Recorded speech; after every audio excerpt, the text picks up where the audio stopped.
Have you ever tasted something that feels warm before it even reaches your stomach? Today, we are diving into the fascinating world of Garam Masala, India's signature aromatic blend. Garam Masala originates from the Indian subcontinent.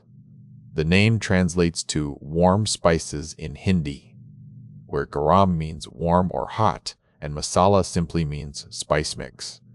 Despite the name, it is not fiery spicy. Instead, it is a complex blend of aromatic and warming spices like cinnamon, cloves, cardamom, cumin, coriander, and peppercorns.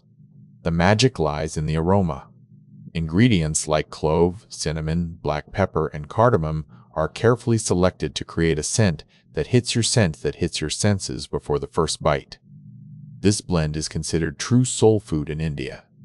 It goes beyond flavor to act as a culinary foundation that makes dishes smell irresistible and taste memorable every single time. These warming spices also offer health benefits. By incorporating them into your diet, you can help increase your vitamin levels and enjoy the nutritional value of these ancient ingredients.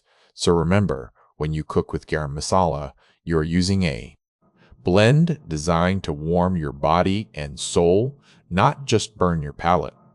It is the heart of Indian cooking. What is your favorite spice blend that surprises you? Let us know in the comments and subscribe for more deep dives into global culinary traditions.